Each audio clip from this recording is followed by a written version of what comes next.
Dans les archives de la ville, l'hôpital Saint-Jude était une anomalie. Officiellement abandonné depuis des décennies, il restait une blessure ouverte dans la mémoire collective. Personne n'osait en parler, comme si prononcer son nom pouvait réveiller quelque chose. Les quelques dossiers médicaux récupérés étaient troublants. Ils mentionnaient pour des patients décédés de causes improbables, peur aiguë, choc visuel fatal, des termes qui n'avaient aucun sens médical, mais qui faisaient froid dans le dos. Pour notre équipe, Max, Nora et Élise, c'était le genre de mystère qu'on ne pouvait ignorer. Max, avec sa rationalité à toute épreuve, était convaincu de pouvoir démystifier la légende. Nora, notre médium, sentait déjà une présence lourde, une tristesse qui collait à la peau, même à des kilomètres de là. Et Élise, la nouvelle recrue, était à la fois excitée et terrifiée. Elle ne savait pas encore que cette nuit allait la marquer au fer rouge. En arrivant devant la bâtisse, un colosse de briques noires dévoré par le lierre, le silence était presque solide. La porte principale, massive et cadenassée, semblait nous défier. Nous sommes passés par une fenêtre brisée à l'arrière, et à peine nos pieds ont-ils touché le sol poussiéreux du hall d'entrée que les néons du plafond se sont mis à grésiller avant de s'allumer, un par un, projetant une lumière blafarde et maladive sur les murs décrépits. Le courant aurait dû être coupé depuis 40 ans. Max a sorti son détecteur EMF, qui est resté silencieux. Aucune explication logique. C'est là que nous les avons vus.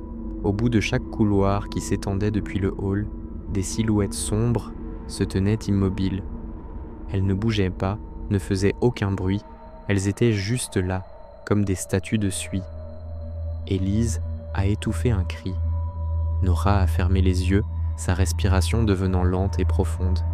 D'une voix calme, qui contrastait avec l'horreur de la situation, elle a murmuré « Ils ont été punis pour avoir vu ce qu'ils n'auraient jamais dû voir. » Max, ignorant le malaise palpable, a commencé à examiner les murs.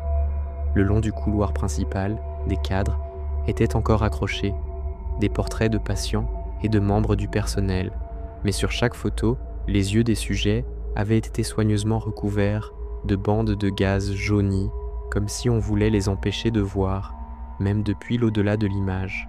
L'atmosphère est devenue encore plus oppressante. C'est alors qu'un bruit a brisé le silence. Le son de pas précipités courant vers nous depuis l'un des couloirs obscurs. On s'est tous figés. Les pas se sont arrêtés juste au coin, hors de notre vue. Puis, un rire étouffé, enfantin, mais chargé d'une folie glaçante, qui a semblé se répercuter directement dans nos crânes. Le rire s'est tu aussi soudainement qu'il avait commencé, nous laissant dans un silence encore plus terrifiant. On aurait dû partir à ce moment-là. On aurait dû comprendre que nous n'étions pas les bienvenus. Mais la curiosité, ou peut-être une sorte de fascination morbide, nous a poussés à continuer. On a avancé prudemment, en longeant les murs, chaque craquement du sol sous nos pieds sonnant comme un coup de feu. Le rire nous avait guidés vers l'aile chirurgicale. La plupart des pièces étaient vides, pillées, mais une salle d'opération au bout du couloir semblait intacte. La porte était entr'ouverte, laissant filtrer une lumière froide. En entrant, l'odeur métallique du sang séché et de l'antiseptique nous a frappés. La salle était étrangement propre, presque fonctionnelle, et au centre, sur la table d'opération en acier, il y avait un corps récent, un homme, peut-être la trentaine, vêtu de vêtements de ville. Il n'y avait pas de sang visible, pas de blessure apparente, sauf une, ses yeux. Ils étaient absents, pas arrachés, pas ensanglantés, juste partis, remplacés par deux orbites sombres et parfaitement vides, une absence définitive. Le spectacle était si insoutenable qu'Élise n'a pas pu se retenir. Elle s'est détournée et a vomi dans un coin. C'est là que tout a basculé, au moment exact où le bruit de ses hauts-le-cœur a résonné dans la pièce. Toutes les portes de la salle d'opération ont claqué simultanément, nous enfermant à l'intérieur.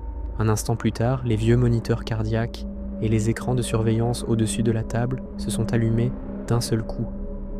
Ils ne diffusaient pas de parasites ou de vieilles images. Ils montrèrent des images en direct, des images de nous, filmées sous différents angles, depuis les coins sombres de la pièce où il n'y avait aucune caméra. On se voyait, figé de terreur, observé par quelque chose d'invisible. La panique nous a saisis. On a tambouriné contre les portes, mais elles étaient scellées.